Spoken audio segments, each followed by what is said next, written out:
வழியே எனக்கு கற்பியும்.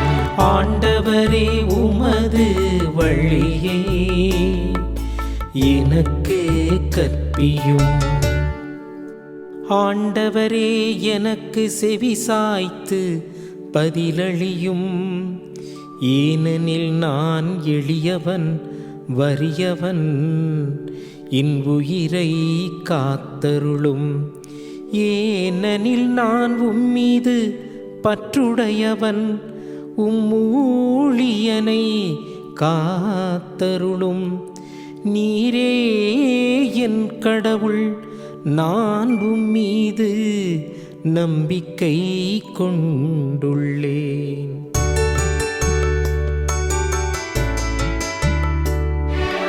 ஆண்டவரே உமது வழியே எனக்கு கற்பியும்.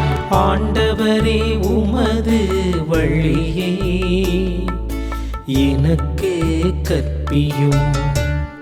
என் தலைவரே என் மேல் இரக்கமாயிரும். ஏனெனில் நாள் முழுவதும் உம்மை நோக்கி மன்றாடுகிறேன். உம்மடியானின் மனதை மகிழச் செய்யும். என் தலைவரே உம்மை நோக்கி என் உள்ளத்தை உயர்த்துகிறேன்.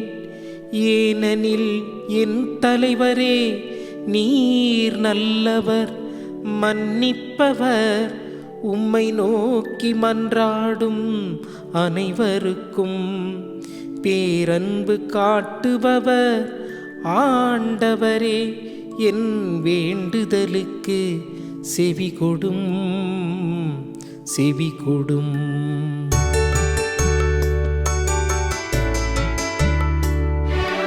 ஆண்டவரே உமது வழியே எனக்கு கற்பியும்.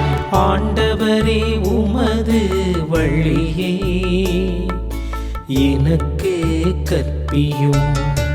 கிறிஸ்துவுக்குள் பிரியமான சகோதர சகோதரிகளே, தினமொரு திருப்பாடல் நிகழ்வில் இன்றைய நாளிலே நாம் தியானிப்பதற்காக கொடுக்கப்பட்டிருக்கக்கூடிய திருப்பாடல் எண் 86. இதனுடைய பல்லவியாக ஆண்டவரே உமது வழியை எனக்கு கற்பியும் என்று திருப்பாடலுடைய ஆசிரியர் கூறுவதாக நமக்கு கொடுக்கப்பட்டிருக்கின்றது. பிரியமான சகோதர சகோதரிகளே, இந்த திருப்பாடலுடைய பின்னணியை நாம் சிந்தனைக்கு எடுத்துக்கொண்டோம் என்று சொன்னால், இந்த திருப்பாடல் கடவுள் மீது பக்தி கொண்ட ஒரு மனிதன் துயரங்களிலிருந்து ஆண்டவர்தான் என்னை விடுவிக்க வேண்டும் என்று சொல்லி கூக்குரலிடக்கூடிய ஒரு பாடலாக இந்த பாடல் அமைந்திருக்கின்றது. துன்பம் என்றால் என்ன என்பதற்கு ஏழ்மையா, பாவங்களா, எதிரிகளா என்பது வெளிப்படையாக தெரியவில்லை. ஆனாலும் ஆண்டவர்தான் எல்லா விதமான துன்பமான சூழ்நிலைகளிலிருந்து என்னை விடுவிக்க வேண்டும், எனக்கு வழிகாட்ட வேண்டும் என்கிற மனநிலையை எடுத்து இயம்பக்கூடிய ஒரு பாடலாக இந்த திருப்பாடல் அமைந்திருக்கிறது. கடவுள் மீது எந்த அளவிற்கு ஆழமான நம்பிக்கையை கொண்டிருக்க வேண்டும் என்பதையும் இந்த திருப்பாடல் எடுத்து கூறுகின்றது. இதனுடைய ஆசிரியராக தாவீது அரசர் இருக்கலாம் என்பது விவிலிய அறிஞர்களுடைய கருத்து. தாவீது அரசர் துன்பங்களுக்கு மத்தியிலே, துயரங்களுக்கு மத்தியிலே, சூழ்நிலைகள் ஒவ்வொன்றும் தனக்கு எதிராக இருக்கும் பொழுது ஆண்டவரை நோக்கி வழிகாட்டும்படியாக, சரியான பாதையை காட்டும்படியாக வேண்டக்கூடிய ஒரு மன்றாட்டாக இந்த பாடல் அமைந்திருக்கின்றது. இந்த திருப்பாடலிலே 7 முறை யாவே, அதோனாய், யெகோவா என்று சொல்லி கூறப்படுகின்றது. தமிழிலே என் தலைவரே என்று நாம் மொழிபெயர்த்திருக்கின்றோம். எப்பொழுதெல்லாம் என் தலைவரே என்கிற வார்த்தை வருகிறதோ அங்கெல்லாம் யெகோவா, அதோனாய் என்கிற பொருள்தான் எபிரேய மொழியிலே பயன்படுத்தப்பட்டிருக்கின்றது. இத்தகைய சிறப்பு அம்சங்களை கொண்ட இந்த திருப்பாடல் ஒரு எளிய மனிதனாக தன்னை சித்தரித்து கொண்டு ஆண்டவர்தான் தனக்கு வழியையும் வாழ்வையும் காட்ட வேண்டும் என்று விரும்புகின்ற ஒரு பக்தனுடைய மனநிலையை, பக்தியை எடுத்துக் கூறுகின்றது. இயேசுவில் பிரியமான சகோதர சகோதரிகளே, நான் எளியவன் வறியவன் என்கிற வார்த்தை 2 விதமான பொருளை நமக்கு கொடுக்கிறது. ஒன்று, எளியோருக்கு கடவுள் உதவுகின்றார்.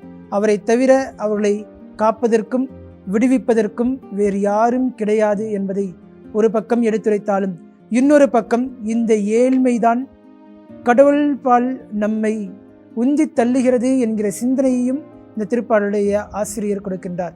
எனவே நம்முடைய வாழ்க்கையிலே இந்த வறுமை, எளிமை, ஏழ்மை வருகிறது என்று சொன்னால் 2 சிந்தனைகளையும் நாம் கொள்ள வேண்டும்.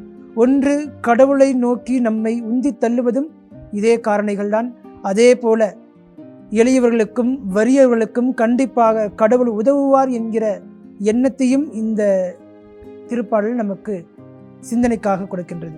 இரண்டாவதாக, உம்மையே நான் நம்பியிருக்கிறேன் என்பது உள்ளத்தை உயர்த்துகிறேன் என்கிற வார்த்தையிலே வெளிப்படுகின்றது.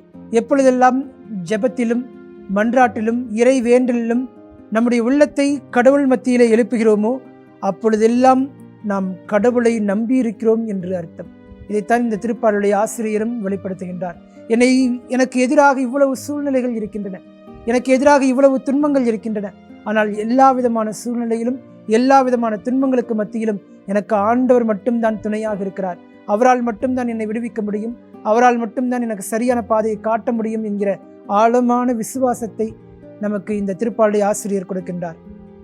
இறுதியாக, பேரன்பு காட்டுபவர் என்பது நீடிய பேரன்பு என்கிற வார்த்தையிலே பொதிந்திருக்கிறது. எங்கெல்லாம் கடவுளுடைய நீடிய பேரன்பு என்று எடுத்து காட்டப்படுகிறதோ அங்கெல்லாம் கடவுள் பேரன்பு காட்டுபவராக இருக்கின்றார். அவன் எப்படிப்பட்டவன், உயர்ந்தவனா, தாழ்ந்தவனா, நல்லவனா, கெட்டவனா என்பதையெல்லாம் ஆண்டவர் பார்ப்பதில்லை. மாறாக அவருடைய அன்பு நீடித்த தன்மையோடு இருக்கிறது என்பதுதான் இங்கே முக்கியமான கருத்தாக இருக்கிறது. பிரியமான சகோதர சகோதரிகளே, இன்றைய நாளிலே நம் எல்லோருக்கும் கொடுக்கக்கூடிய ஒரே ஒரு அழைப்பு இதுதான். உங்களுடைய வாழ்க்கையில் எல்லா சூழ்நிலையிலும் கடவுளுடைய துணையை தேடுங்கள், நாடுங்கள். கண்டிப்பாக கடவுள் உங்களை விடுவிப்பார், சரியான பாதையை உங்களுக்கு காட்டுவார். ஏனென்றால் அவர்தான் நமக்கு அரணும் கோட்டையும் கவசமும் கேடயமுமாக இருக்கின்றார். என் தலைவரே, என் ஆண்டவரே, எனக்கு உமது வழியை கற்பியும் என்று சொல்லி ஆண்டவரத்தில் கேட்போம். ஆண்டவரும் சரியான பாதையை உங்களுக்கும் எனக்கும் காட்டுவாராக. ஆமென். ஜெபிப்போமா. ஆண்டவரே, உமது வழியை எனக்கு கற்பியும் என்று சொன்ன திருப்பாடலுடைய ஆசிரியருக்கு ஏற்ப இன்றைய நாளிலே உம்மை முழுமையாக நம்பி விசுவசிக்கின்றோம். எங்களுடைய வாழ்க்கையிலே எத்தகைய சூழ்நிலைகள் வந்தாலும், எவ்வளவு துயரங்கள் எங்களை சூழ்ந்தாலும், எப்போதும் நம்பிக்கையோடு உம்மை மட்டுமே தேடவும், உமது உதவியை மட்டுமே நாடவும் கிருபை செய்தருள்வீராக. இதோ நீரே எங்களுக்கு அரணும் கோட்டையும் கவசமும் கேடயமாக இருக்கின்றீர். உம்மை மட்டுமே நாங்கள் நம்பி இருக்கின்றோம். நீர் எங்களுக்கு உதவுவீர் என்கிற நம்பிக்கையோடு இதோ உம்மிடத்திலே கேட்கிறோம். எங்களுக்கு வழியையும் வாழ்வையும் காட்டியருளும். நாங்கள் நடக்க வேண்டிய பாதையை எங்களுக்கு காட்டும். அந்த பாதையிலே நாளும் நடந்து நம்பிக்கைக்குரிய நல்ல மனிதர்களாக வாழ்ந்திட அருள் தாரும். ஆமென்.